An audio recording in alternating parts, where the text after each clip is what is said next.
Dennis Simpson here with Mr. Mark Oliver again. Mark, great to have you back. As we talked about in the first show, we learned a lot about your background, learned a lot about where you came from. Not to use too strong an analogy, but maybe it's halftime. Maybe this is halftime in your career. Maybe if you get to do this for 34 years, that'll be plenty of time, since you've done it about 17 years. What I'm thinking is in that half frame, in that halftime, if we had a pause and we looked at the first half, what's happened to you? What's important? What would you want to circle on the dry erase board or on the chalkboard? Well, like I said, my career has been full of curveballs all along the way, whether it's knowing or thinking you know what you're going to do with your life and then not. Another major curveball that kind of came my way was regarding my health, honestly. So at 27 years old, I had a heart attack. And at 27. At 27 years old, I had a heart attack, and that really kind of changed my perspective on life a little bit. It introduced me to mortality, if you will. Which is the last thing a 27-year-old thinks of. It is the last thing that you think of. You're still young and in your prime and everything like that. But now you have heart disease, right? So it's something that some might know about me, others may not know about me. But I am a survivor of heart disease, and I live with it every single day. And I turned 35 years old in a hospital bed 3 years ago from open heart double bypass surgery. And that is at 35. At 35 years old. Yeah. So how did you find this? How did you learn? Well, so from my heart attack, they went in, they put 2 stents in one of my arteries. And in that process, there was a mistake that had occurred that had resulted in the growth of an aneurysm. So all the while I had this aneurysm growing in one of my main arteries. I'm just calling games. I'm just doing, sports. I'm here at National Park College, and I go in for my biannual checkup in the middle of March, middle of baseball season. And I knew that there was an aneurysm, but I was always under the impression that it was under control. I finish a baseball series. I go in, have my checkup, and my cardiologist says, you have 48 hours to get your life together because we're going in. We're going in.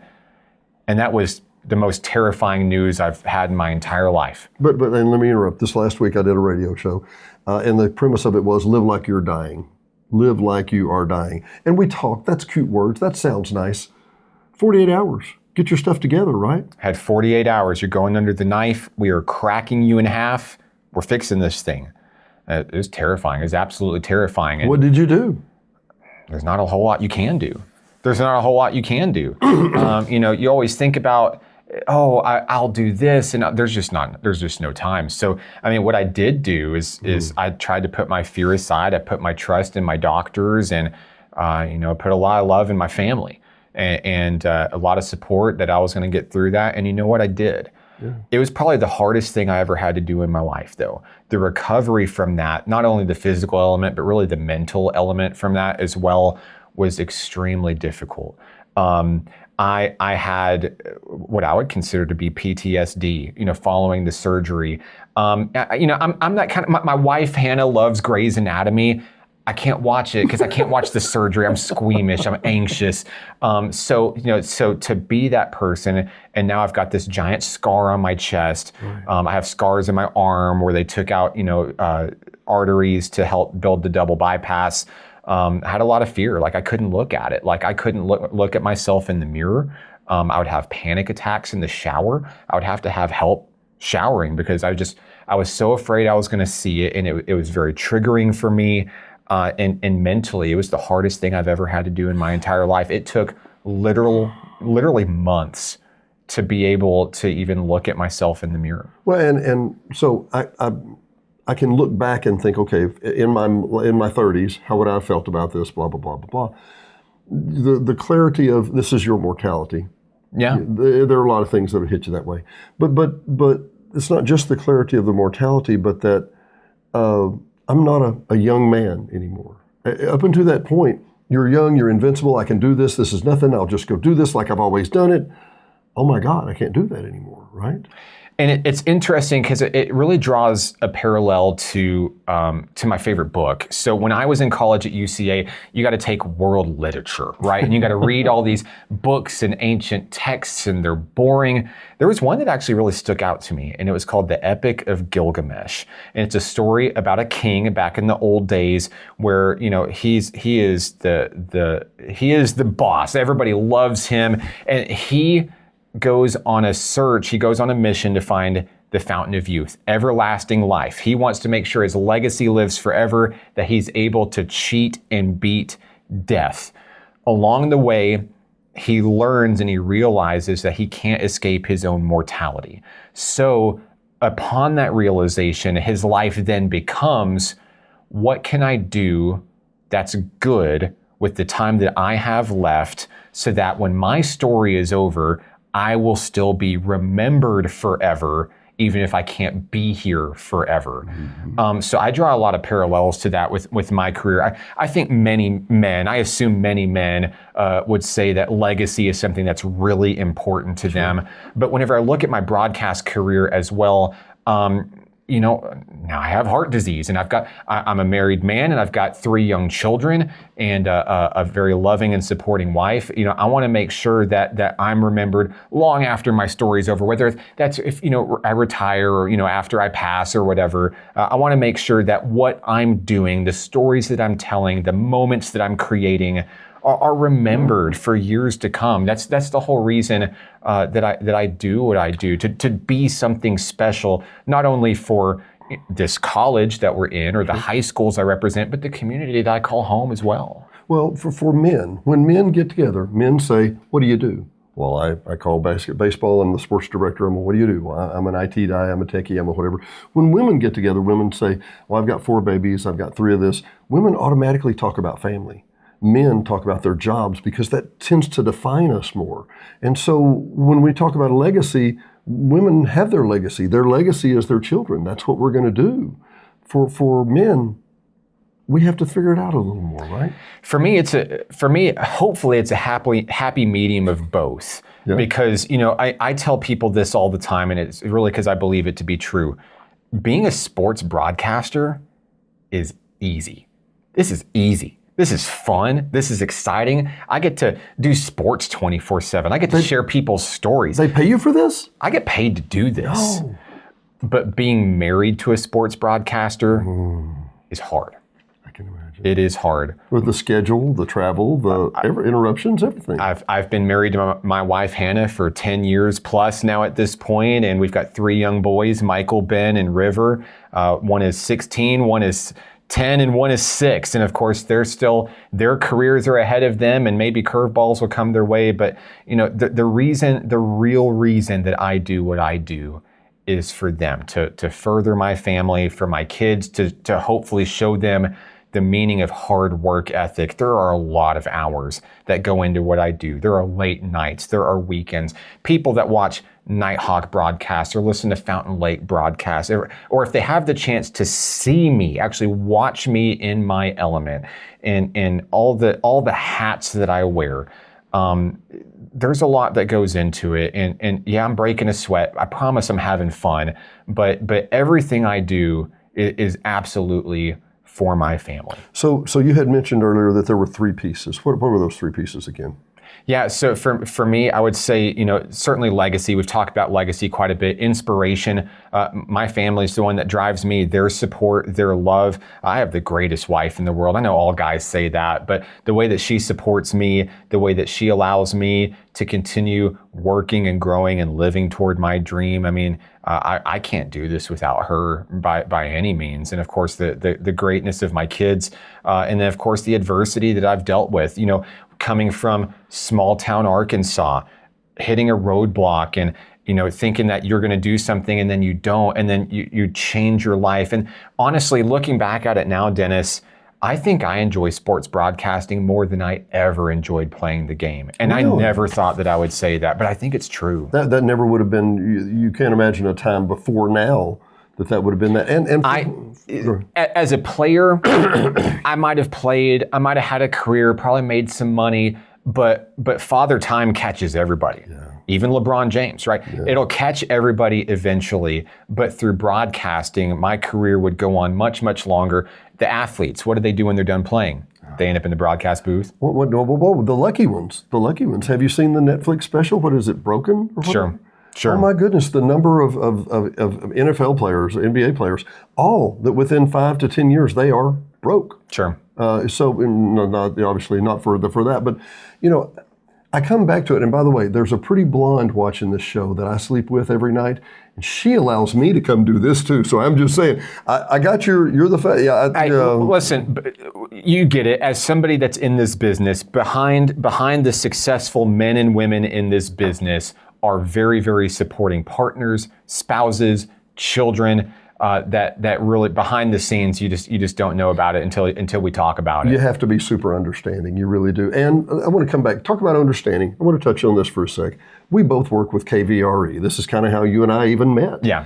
And one of the things I want to tell you about KVRE, and we've talked about this on the radio before, KVRE is the unicorn that you refer to. It is a biblical unicorn because, number one, Tracy starts in the mornings at 6 and plays whatever he wants. It'll be big band, it'll be Count Basie, it'll be Lady Gaga, it'll be Queen by and it is, as he phrases it, it is the morning show, and it's fantastic. Then from 10 to 11, we have Tom, who is broadcast for 65 years. He's legendary. Oh my God! I literally, in any other world, I would have been honored to shake the man's hand. He calls me, I call him, we talk. He's a great, great guy. Scotty Mack, another incredible talent that takes over the afternoon shift. On the weekends, Scotty Mack does the radio show in the mornings. At 9, I've got a show on Saturdays. At 10, you guys have Sports and Shorts, which is renowned. It's wonderful. And we get to play anything.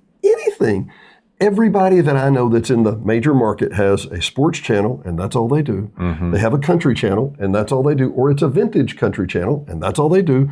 Or it's hip hop, or it's rap, or it's rock, or it's vintage rock, or it's only... Everybody is super niche, and we can do anything, anytime. Thank you, KVRE. Are you going to name in? Well, I mean, absolutely. KVRE simply does radio right. They do it the way that we all remembered as kids growing up. I remembered I would stay up late at night until 9 o'clock for the request show, and I'd be able to call in my requests. And, what? You make a phone call? Oh, absolutely. And then they play your stuff? Absolutely. And that's, KVRE still does that. They have the request line via text. They do radio right, and they have something for everyone. We've got the 40s at 4 with John Chapman on the weekends. And of course, Tracy and I, our chemistry together, we've been doing this together 15 going on 16 years with Fountain Lake football. It was a no-brainer for us to turn Friday night sports into Saturday sports every single week. And we just celebrated our 1-year birthday of Sports and Shorts Tailgate Edition. And we're thankful for all the love and support of our sponsors and our listeners, because that's what keeps us going. And which you can pick up past episodes if you haven't heard. You say, well, I'm not available, Saturdays at 10. You can pick it up from any of the major resources, any of the RSS feeds, any of the podcasts. You'll find it there. And I'm refreshed, and I don't mean that derogatory at all, when Tracy is literally spinning plates on a Saturday morning. He's got all the buttons going. Saturday, on a weekday morning, he's got all the buttons going and whatever. It's not voice tracked. It's not perfect to perception. It's That's right. Human. It's real. It's real radio, homemade real radio to say. But the weekend show at 10, you guys put, is national quality. It is great quality. It's a wonderful show. For me, it's really a throwback to how I really kind of all got started. When I started in the basement of the Student Center at UCA with the Sports Beat, that's how this journey all began for me. So Sports and Shorts Tailgate Edition, it parallels the Sports Beat of the 2006 to 2009 era in so many ways, and the personalities that Tracy and I have, and the way we play off of each other. In person, individually, we might not be any more different from one another. We're pretty polar different from each other, but our level of chemistry together, and Tracy just being an absolute, really just like another father figure for me. Yeah. I've really loved how KVRE has taken not only myself but Tracy under their wings, gave us the keys to the car, so to speak, Literally. and the creative freedom, and look what we're doing. And it's 2025, it's the digital age, but radio is still alive. It is, and for what it's worth, and you know this, it is a family radio that is radio family. I mean, really, really. If you had the opportunity to see some of the texts that I see, that I don't know if you're on the text line or not, we have requests from people like, my dog ran away. Could you let them know that Susie's out on the road this week? It is Mayberry radio. It really is. It is small hometown radio built for families. And frankly, and Alice and I had a conversation about this last week. A lot of people, some of our radio family, their lives change. You talk. I'm hearing you say your story, and I love the story. Love it. Curveball here. Possible curveball here sometime. You know what I mean? Who knows? We don't know. There could be another one down the road. That's right. But it throws us all curveballs. Staff at the radio station have had curveballs in the last 2 to 3 years that have meant they're alone or they're in a new environment, and it's tough. It's tough. And when you have that environment, and you can press the button or, okay, Google, play KVRE on iHeart and hear your family. It really helps, don't you think? I think so too. Yeah, like I said, it's radio done right. Yeah. And you don't see a lot of that these days, and it's a trend that's going away, unfortunately. But for as long as you can, you continue doing it the best that you can. And I tell people every day, every day we have, excuse me, every day we still have Tom on the radio. You need to listen in. That's not going to be forever. That will not happen forever. Changing gears just a little. What are these beasts in front of me? What am I looking at here? Yeah, so there's great stories behind both of these. Of course, this here first, and I don't know how well we can get this on the camera here, but this is a national championship men's basketball ring from National Park College. Of course, the men's basketball team won the Division II National Championship 2023, 2024. This thing is heavy. Let me see if you can. But say that again. So the men's team won the what? Well, that is. Won the NJCAA Division II Men's Basketball National Championship. There's no higher stage in the sport from there. Now, before we hit the record button, you talked about when you came here, and we haven't even finished your story, but when you came here, there had been no sports at all. Hadn't been sports for a while. So Garland County Community College was the Lakers back in the day, the late 70s and the 80s, but athletics went away for a while. Wasn't really a viable thing for the college. Athletics came back in 2017, and it just so happened that my family and I moved back home to Hot Springs from Conway that fall, and I was doing freelance sports broadcast work at the time, and I was just trying to get into the high schools, broadcast games. I wanted to just continue to grow my resume. I sent an email to NPC and said, hey, I would love to come in. I'd love to broadcast your intramural sports. And they said, we've got something better for you. We just brought basketball back. We're just rebranding. The Nighthawk Nation is here. What do you feel about coming in and doing our sports? So I sent them a mixtape, and there were 3 individuals here at the college that gave me an immense opportunity. We sit here now in this studio 8 years later. I'm the sports information director for National Park College. I just called my 400th broadcast for the college last week, and I am full sail ahead. We had just men and women's basketball then. Now we've got baseball, softball, cross country, track and field, men and women's soccer, cheer, and the list continues to grow. You saw it on the drive in here. This place is growing immensely. It's funny how your life comes full circle sometimes, because I learned how to drive a car for the first time. I know where this is going, I bet. In the same parking lot that I park in right now as an employee. And I never would have dreamed that would be the case. I would have never dreamed, and they're beautiful. We just passed them on the way in. Beautiful dorms. Yes. I would have never thought. And the second one is nearing completion right now, and that's because of the demand. We have student athletes here at NPC, not only just from Arkansas, but from Texas, Mississippi, the region. internationally as well. We've got baseball players here right now from Australia. We have soccer players here from France and Germany. We have a men's basketball player here right now from London, England. We are worldwide. We're not just Hot Springs anymore. We serve Hot Springs and the surrounding communities, yes, but we also serve the entire globe. But the recruiters must love you. And put yourselves in this position. There are people who ask people and encourage, they go to high schools and they say, hey, why don't you come to National Park? This is a viable option for you. Well, I don't know. Whoa, you got a national championship team? What? Really? Yes, we do. You've got yes, we do. Girls softball. You got the whole list of the sports has got to be an incredible draw across the board. Well, it's one of the missions of National Park College, and it's true. We have something for everyone. We have a place for you. No matter what it is that drives you, what you need, what you want to do with your life. There's something for you here. I feel like I'm a huge brand ambassador for that. Look at my story. Look what I've done. I was just thinking as you told that story, which really tricked in my mind because the national park says, hey, we do have a place for you. And in your mind, you're like, not only am I coming home where I literally learned to drive, but not only am I coming home, but I'm hometown to my hometown and they are going to expand with me. Sign me up. Sign me up. I really take pride in representing the community that I call home. Mountain Pine is less than 10 minutes away. I grew up in NPC's backyard. My childhood home literally 5 minutes away. And one more story that I wanted to bring your way, of course, is this here. You know, we've kind of shared a few props and maybe what I'd call my prized possessions of my broadcast career. Understandably. I've got a ring. I've got, of course, the pin board. But this was the first one that I really came in possession of. So this is the Sully Award from 2017. This is presented by the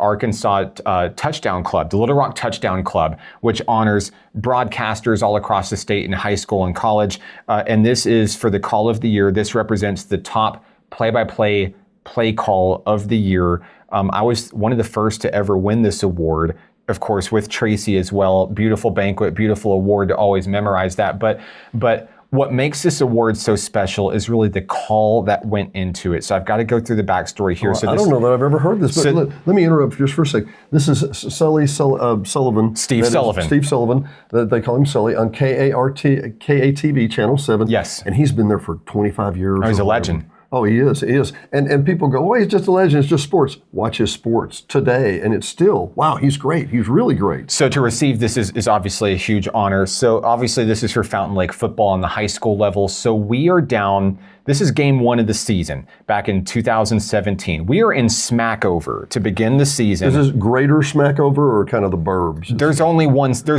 just Smackover. Downtown Smackover. Come on, man. Somebody has never been to Smackover before. I have been to Smackover. I really have. I bet most people here have never been to Smackover before, and that's okay. So it's the first game of the season. It's at their stadium, the Buckaroos. They're at home. They haven't.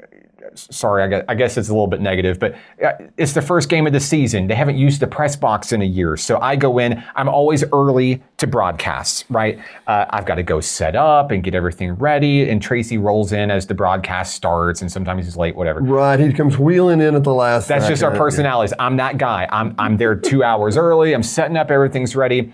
I go into the press box. I'm the first person in the press box. I'm setting up, and unbeknownst to me, I kick over a hornet's nest. Literally. A literal hornet's nest in the press box. Remember, it's sat all summer. Nobody's been in there. And I don't do well with bee stings. I've got my body doesn't take well to venom and bee stings and stuff. So I'm lit up. I am lit up head to toe. Multiple hornet stings. Are you serious? And I'm like, man, this is a dire situation for me. So here I am. I'm in Smackover. I'm far from home. Looking for an EpiPen. And I don't have one. So I run to the Dollar General. Thanks for Dollar General, right? There's one everywhere. Plug. I load up on Benadryl because that's the only thing I know that I can do. Let me get this straight. So you're about to call a football game. First one of the season. Yes. You're swollen up. Yes. You're anemic, as whatever the term is, they say. You take Benadryl, which typically is going to reduce your inflammation and make you sleepy. Yeah, that's a thing. I'm just seeing how this goes. I down a large amount of Benadryl because for me, I got to take care of me first in order to do this. But What do they say? The show must go on. The show must go on. So we're in the stands. We're doing this game from the bleachers at this point, because at this point, I'm not going back in that press box. We're on the smack over home side of the bleachers, because that's the only place that had power. That makes you popular. I'm in enemy territory. If you know anything about me, I like to get a little bit loud when I announce games. They tell you in school not to do it. Oops, whatever. So we're calling this game. I am struggling to stay awake because the effects of Benadryl on my body are, I'm struggling. Well, there's a battle going on. An internal battle. Yeah. But this is a really close game. This is a very, very close game. It literally comes down to the final play in the fourth quarter. And of course, we'll have to, I've got the play call. We can play it. Send it. We'll play it over this video so that the fans can hear it, because they need to hear the call. Because now they know the backstory that went into this call. But the game-winning play for Fountain Lake just so happens to be the call that won us this trophy. Really? So I don't know what the moral of the story is. Maybe there's Yes, you do. maybe there's, you know, maybe you should get stung by hornets to give you superpowers. Adversity. Maybe- Adversity. That's the, no, I mean, seriously, you thrive in adversity. Think about it. There's a theme. The call of my career came literally when I was doped up On beyond Benadryl. measure on Benadryl. Well, and swollen, and I can imagine, where were all the stings? Just on your legs? All over my legs, and it's wearing shorts. It's hot. It's August. It's the summer. You know, so lit up all my arms, my legs. They got away from my face, but that is a story that I will never ever forget. And no ill will towards Smack Over by any means. This is high school football. These things happen. You've but been to worse press boxes since then, I suspect. we could do a whole show just on that. I promise you that. We've got some stories, and we can put some guys on blast. if we want. I've heard some of those stories that result in you basically sitting in the stands just like you did here. Just like that. Because, yeah, anyway, we'll go back to that later. But Yeah, you know, winning this award was a really, really big deal. There's not a lot of recognition for sports broadcasters here in Arkansas. I'm thankful that the Little Rock Touchdown Club has something like this. There's also the Arkansas Sportscasters Hall of Fame. You know, maybe one day my name is in there. Maybe one day my name is on the side of a press box or on a building. We talk about legacy, right? Yeah. Those would be huge honors if those ever came my That way. would be fantastic. That would be fantastic. So we're going to roll out. We're going to roll out with the audio track that we've got that you're going to provide. Yes. But set it up for us. What happens? How, the game is back and forth. Give us just the first, second, third quarter, how close, all those things. Back and forth ball game, you know, really defensive struggle, it's hard to score points. And, you know, we get down to it. Fountain Lake is trailing going into the final moments of the fourth quarter. They roar back with a big drive downfield, fire a touchdown in. I mean, literally, game was on the line. Fourth down, this is it. You don't make this, you lose. You get into the end zone, Smack Over gets the ball back, and they have an opportunity to turn the tide. They can have their own game-winning drive, and they end up turning the ball over. So there's really two pieces of this call that you'll hear. Dear Lord. The game-winning score, what ends up being the game-winning score, and then the ensuing turnover to finalize it.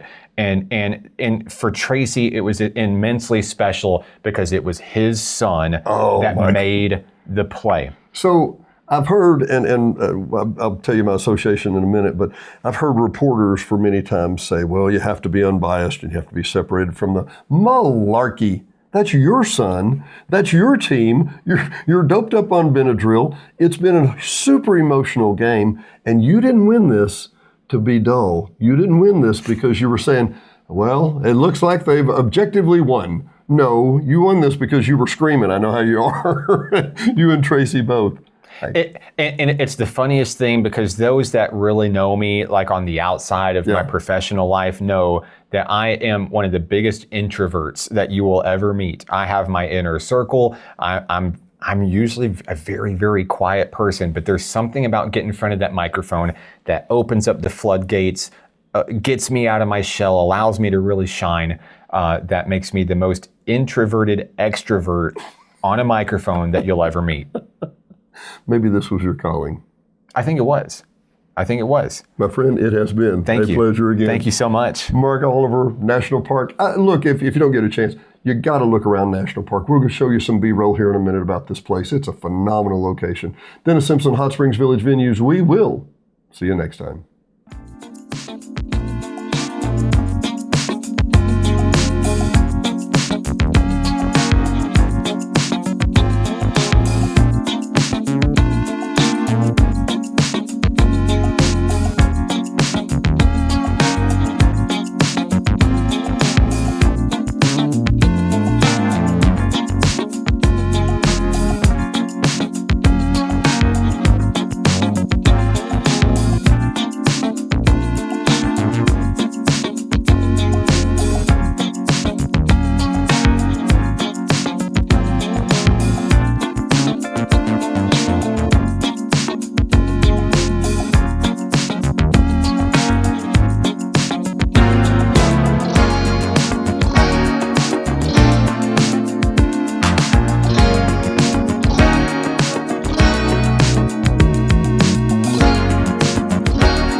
Hot Springs Village Venues is brought to you by KVRE at 92.9 and streaming worldwide on iHeartRadio. KVRE is your family-owned local hometown radio station, so be sure and tune in for live local programming, news, sports, and information every day at 92.9. HSV Radio. HSV Radio is heard every Saturday morning at 9 a.m. or streaming on any of the major platforms. Hot Springs Village Radio is an eclectic mix of music, motivation, great music history, and Saturday morning fun. Join us every Saturday morning at 9 a.m., 92.9. And brought to you by the Hot Springs Village Voice, Hot Springs Village only newspaper, also serving all of Saline and Garland County. Your local newspaper for local events. No one else has more local news than the Hot Springs Village Voice about the Hot Springs Village area. Sign up today at hsvvoice.com or call 501-623-6397. Again, that's 501-623-6397. Located at 3576 North Highway 7 in Hot Springs Village, Arkansas, just in front of Walmart. Brought to you by Gotta Go Vacations. www.gottagovacations.com. Troy Woods and Patrick Cunningham at 501-204-4805 can help you with any of your travel needs. Patrick and Troy have been airline stewards for decades, and their experience and their travel can serve you well. GottaGoVacations.com, again, that's GottaGoVacations.com, can help you book the perfect tour for you. Whether it's a riverboat cruise up the Mississippi or the Rhine, these guys are who you need to call. 501-204-4805. Troy or Patrick, 501-204-4805. GottaGoVacations.com. D&D Village Properties. Hot Springs Village only short-term rental with over 2,100 five-star reviews. All properties are lakefront. They include complimentary kayaks, hot tub, pet-friendly, and a stunning view of the lake. Visit DD Village Prop today for your vacation getaway.